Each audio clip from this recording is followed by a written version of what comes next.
Hi there, I just thought I'd make a little video and share some of my experiences with deep mulching between my garden beds. So here you can see a path between two garden beds that I have recently mulched. I think it was last week that I did it, and I just want to show you how thick I put it down here. So basically I lay whole biscuits down like tiles, and then if I pull that back you can see there's just more underneath compacted, and there's a little worm straight away. So and lots more worms probably here because of the rain last night might have brought them up to the surface here. So yeah, if I keep digging you'll just see there's another layer of mulch that's been compacted down from walking on it, and under that another one. Still haven't hit soil, still more. It's really compacted and hard, but even here this far down we're still looking at organic material, and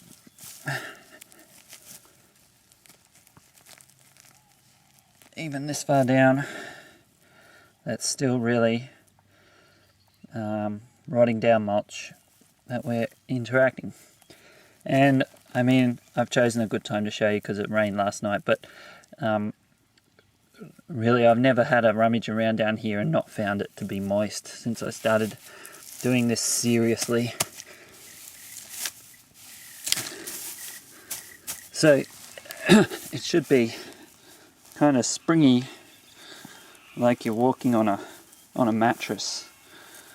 And I do my best. I don't always achieve it, but I do my best to keep it like that all the time. Over here, under this one, you'll find a whole bunch of cuttings. So here I have this geisha girl tree with passion fruit growing all over it.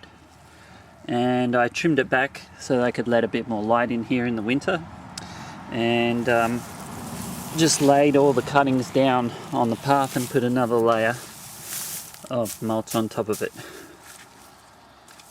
We'll head around here past the snow peas. Here's one that is overdue for another coat. I thought we'd have a dig around in here too, just to see. So again, even though it doesn't have a fresh layer on top, I don't know if you can see that, but it's got distinct spring in it when I put pressure in it. Even that's in spite of the fact that I've walked on it lots of times, hundreds of times I would imagine. And again, if we peel back, we are just encountering layer after layer of mulch, like a giant sponge, which I think you need here in the subtropics, especially subtropics on a mountaintop, so you're getting cold and hot and dry, all going crazy. So there's the soil, and there's a sort of, I guess, a profile. It's probably about 15 to 20 centimeters down to the soil, even when it's all compacted. But this is due for another layer, overdue in fact. Over here you can see I harvested some carrots the other day, and I've just thrown the carrot tops down in the walkway. And I guess the advice I would give to anyone just starting out gardening in this area, in this climate, is try to avoid thinking of your garden beds as just the only thing you need to look after. You know, garden bed, garden bed, garden bed.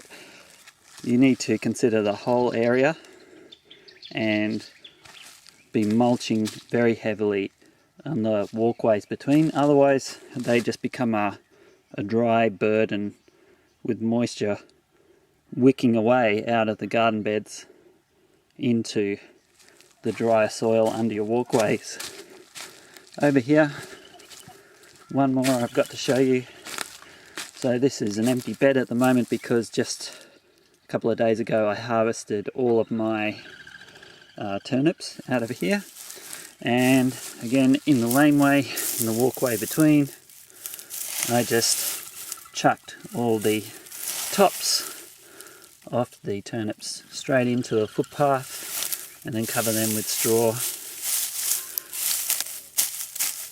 all as part of creating that big sponge right there next to the garden beds.